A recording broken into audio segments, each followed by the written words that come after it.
Hello students, welcome to class 5 EVS. आज आपण fourth chapter environmental बॅलन्सचे क्वेश्चन अँड आन्सर्स बघणार आहोत. What's the solution? We have to remove insects from the grains without using insecticides. आपले जे धान्य आहे त्याच्यामधले जे किडे वगैरे होतात, अळ्या होतात, हे आपल्याला त्याच्यामधून कसे बाहेर काढता येईल इन्सेक्टिसाइड्सचा म्हणजे कीटकनाशकांचा वापर न करता. तर answer is let the grains dry in sunlight. The harsh sunlight does not allow eggs and insects to grow in the grains. आपण बघा धान्य उन्हामध्ये वाळवत असतो आणि त्या वाळवण्यामुळे ज्या निर्मिती होत असते कीटकांची, आळ्यांची आपल्या धान्यामध्ये, त्यांच्यावर रोग लागते. Dried leaves of neem can be put in the grain. As neem repels insects, insects will go away from the grain. आपलं जे कडुलिंबाचे झाड आहे त्याचे पानं असतात, वाळवलेले पानं जरी आपण आपल्या धान्यामध्ये टाकले तर त्याच्यापासून पण इन्सेक्ट्स दूर जातात. Similarly canola oil is also use as insect repellent and remove insects from the grain. एक करडईचे तेल मिळत असते बाजारामध्ये, ते जरी आपण आपल्या धान्याला चोळून ठेवलं तरी पण आपल्या धान्याचं संरक्षण होते किड्यांपासून. Grains should be stored in cool and dry place. It avoids insect formation. थंड आणि कोरड्या जागेमध्ये आपण धान्याला साठवण केली पाहिजे. जर ओलसर ह्युमिडिटी असलेल्या जागी धान्य आपलं असलं तर त्यात लगेच अळ्या किडे होत असतात. Use your brain. Make up a food chain. Frog, kite, worm, snake, grass. Food chain म्हणजे काय? जे एकमेकांवर डिपेंडंट आहेत अन्नासाठी, त्यांची चेन बनवा.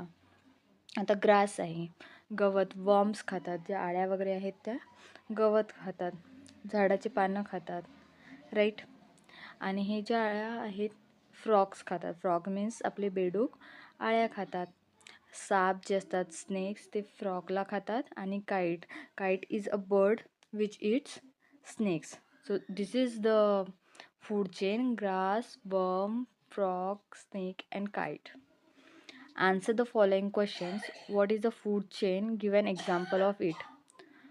So one living thing is dependent on other for food. They are interconnected with each other like a chain. This relationship is called food chain. Food chain. जे वेगवेगळे लिव्हिंग बिंग्स आहेत ते फूडसाठी एकमेकांवर डिपेंडंट असतात आणि त्यालाच फूड चेन आपण असं म्हणत असतो. Plants prepare food with the help of sunlight आणि caterpillars eat lives on these plants. आता आपले जे झाडं आहेत ते सूर्यप्रकाशापासून फोटोसिंथेसिसच्या प्रक्रियेद्वारे स्वतःचं अन्न स्वतः तयार करत असतात. आणि हे जे पानं आहेत हे वेगवेगळे कॅटरपिलर्स खातात. त्यानंतर grasshopper it's these caterpillars, sparrows it ग्रासहॉपर्स and this is a food chain. एक अन्न दुसरं खातं, मग त्या प्राण्याला दुसरा प्राणी खातो, त्या प्राण्याला तिसरा प्राणी खातो. या प्रकारे जी चेन बनते त्याला फूड चेन असं म्हणतात. सो याचं एक्झाम्पल आहे sunlight, plants, caterpillar, grasshopper and sparrow. How is the balance in the environment maintain? एन्व्हायरमेंटचं बॅलन्स कशा प्रकारे मेंटेन केलं जातं? There are several cycles in nature and there is interaction amongst living things and between living and non living things in nature. The interactions go on continuously. This helps to maintain the food chain in the environment. वेगवेगळे chains आहेत, वेगवेगळे cycles आहेत आपल्या एन्व्हायरमेंटमध्ये. आणि when the various cycles in the environment go on uninterrupted, environmental balance gets maintain. या सायकल्सच्या अविरत कार्यामुळेच आपलं जे बॅलन्स आहे एन्व्हायरमेंटचं ते मेंटेन केलं जातं. Like micro organisms living in soil helps process of decomposition of dead animals, plants residue etcetera. Plants use इथे आले sorry plants use this for their growth. आता जे मायक्रो ऑर्गॅनिझम्स असतात सॉईलमध्ये ते काय करत असतात, जे डेड प्लांट्स ॲनिमलचे शरीर मातीमध्ये पडलेले असतात त्यांना डिकम्पोज करण्याचं कार्य करतात. ते जे डिकम्पोज झालेलं रेसिड्यू आहे त्याच्यापासूनच एक खत बनतं आणि ती जमीन सुपीक बनत असते. आणि मग हे जे प्लांट्स त्या जमिनीवर उगवतात ते प्लांट्स त्याच ॲज अ त्याचं खत म्हणून त्याचा वापर करतात आणि स्वतःच्या वाढीला त्याचा उपयोग करून घेतात.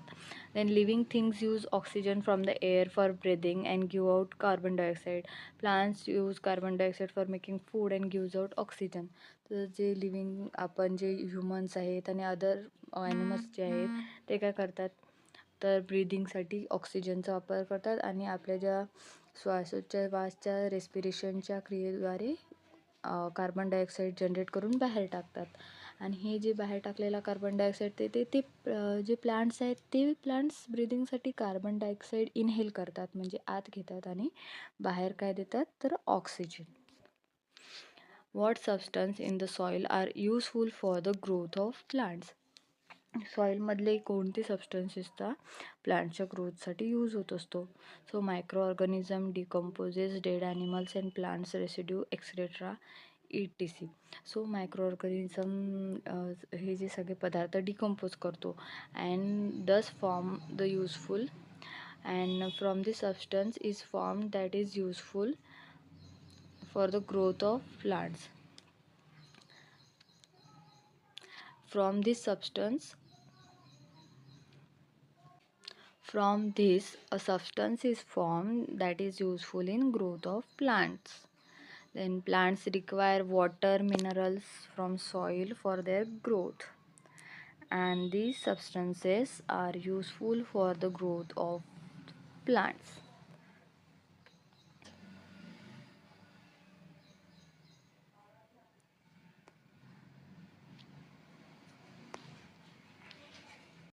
Say true or false, microorganisms form a part of the environment. Yes, this is true. Is it necessary to maintain biodiversity? Yes, true. A grasshopper eats birds? No. Birds eats grasshopper. So this is false statement. Thank you for watching the video. Like, share and subscribe. Thank you.